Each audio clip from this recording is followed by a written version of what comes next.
Hey, I'm JayTheDevGuy, and some of you really need to hear this.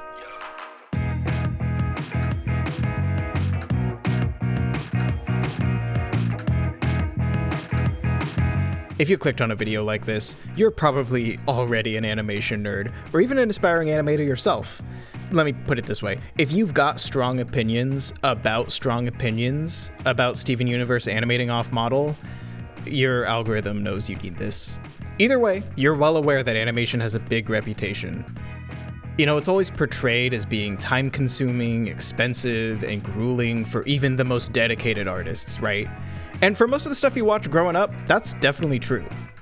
But, in my opinion, this fetishization of the animation process does two things that really harm aspiring animators. Firstly, it ignores how diverse animation as an art form can be. Traditional workflows for traditional animation are hard, no doubt. But, I don't know, that ignores all these other ways people make great stuff. So people who romanticize those traditional workflows, I think they ironically have a shallower understanding of what animation even is. More on what animation even is later though, because the other downside of this big reputation, I think it does something far worse. It discourages aspiring animators from even trying.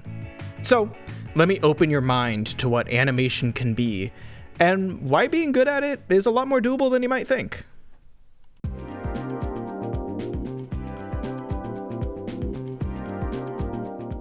When I asked my patrons the number one thing that intimidated them about animation, most of them replied with the same thing: learning to draw. And this makes perfect sense. Their favorite animation is probably made by people who are incredibly skilled illustrators.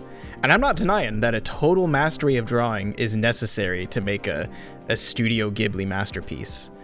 But listen, animation is not just for people graduating from drawing. There are tons of great animators making some of the coolest work without relying on drawing.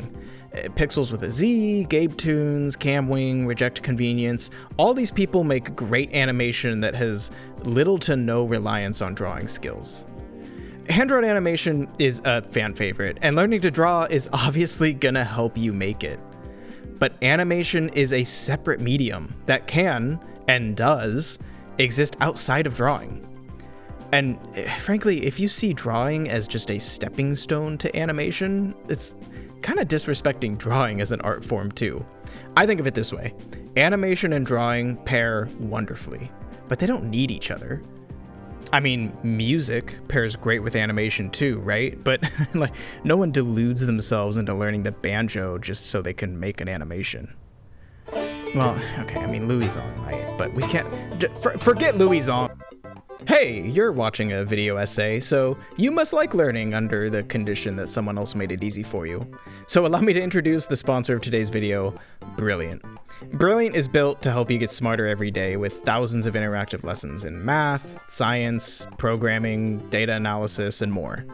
The interactive lessons build understanding for hands-on learners, so problems are solved rather than answers memorized.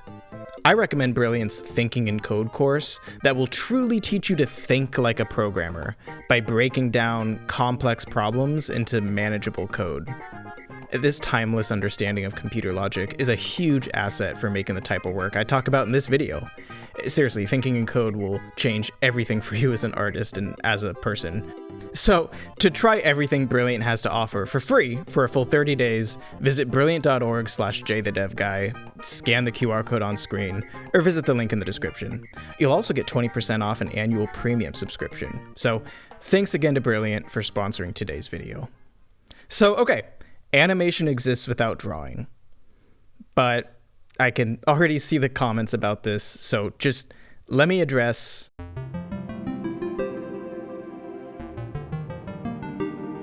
I know, saying, animation isn't hard because you can simply ignore drawing and learn complex 3D software instead, is not news and not encouraging to a lot of people.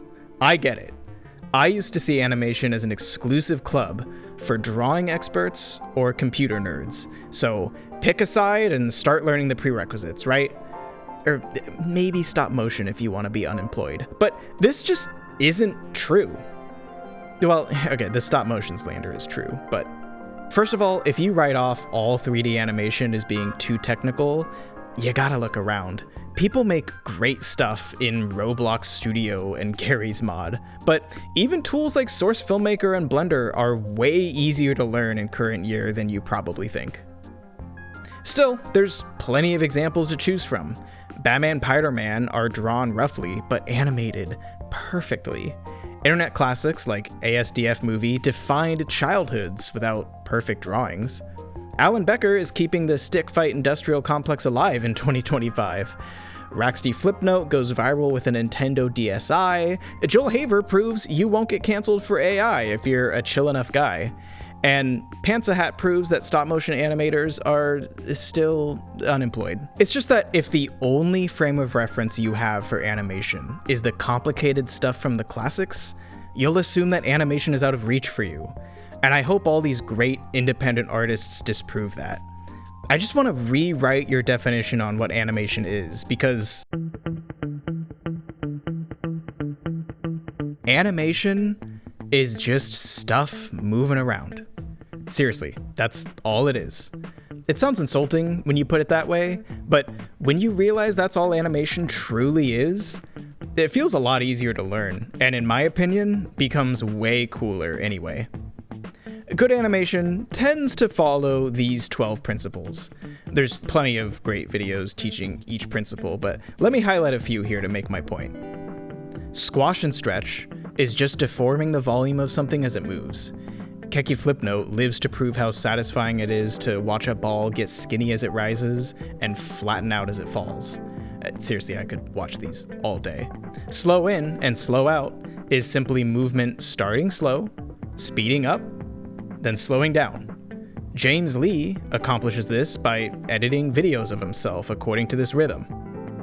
Follow-through and overlapping action is when parts of the subject get affected by larger movements from the animation, so like a cape dragging behind a character.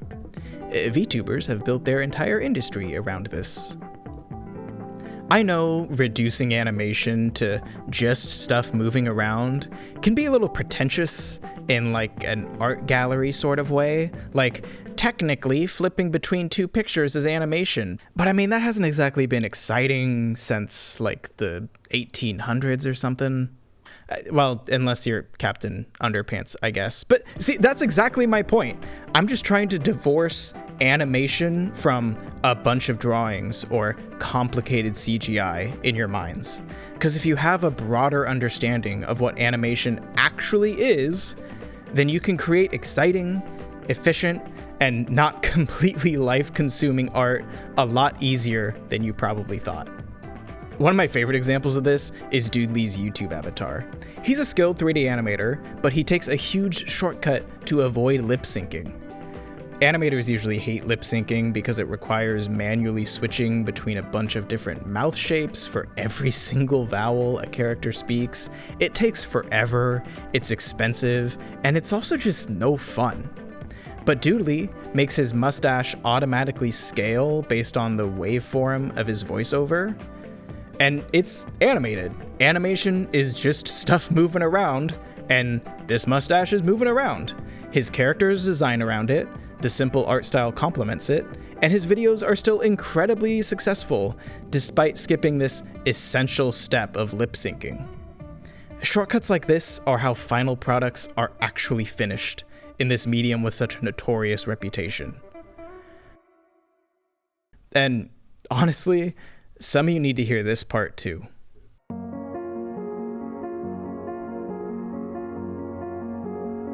Listen, the traditional animation pipeline is insane.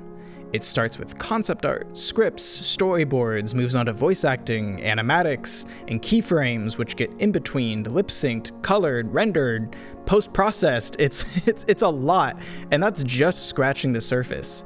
I mean, look how long the credits are in a Pixar movie or something. Aspiring artists and superfans, understandably, give this process a lot of respect, and animation like this earns the reputation I'm trying so hard to tear down. And I'm definitely in no place to tell the industry experts anything about how to do their jobs. But independent animators kind of add to this mythos of how difficult everything is. And the thing I gotta ask is just, did anyone tell you you had to work like this? Seriously, if you look around, there are tons of well-made, well-respected, successful animations out there that just don't bother with the parts a lot of us hate, but feel obligated to do. You know, no one judges like a CGP Grey for not lip syncing. Luke Humphries rarely redraws his frames and simply moves drawing around like a pop-up book came to life, and it looks great. And I bet Doodly wouldn't get more views if he manually animated his mustache. Seriously, if you hate lip syncing, just don't do it. I mean, forget the indies. The pros skip crap all the time. That anime you love so much, the TV show from those memes, and even the prettiest feature films constantly look for ways to offload the costly, unfun work way more than you probably think. And listen, I'm only being harsh because I wish someone had yelled this at me years ago. If there's a part of the process you hate doing, takes a lot of time, that no one is forcing you to do, then just don't do that. like the very first video on this channel is about me figuring out how to make 3D games with 2D characters. I was interested in that for no other reason beyond I just didn't want to learn 3D animation. It seemed complicated, I was already overwhelmed, and as soon as I experimented with workarounds, I was amazed how good my results were. I mean, I had to get clever, and there were some trade-offs for not following tradition. Just go watch the video.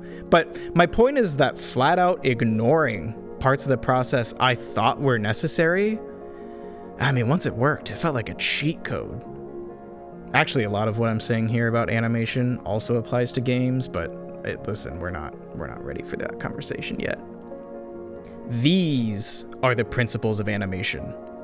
Lip syncing is not on there.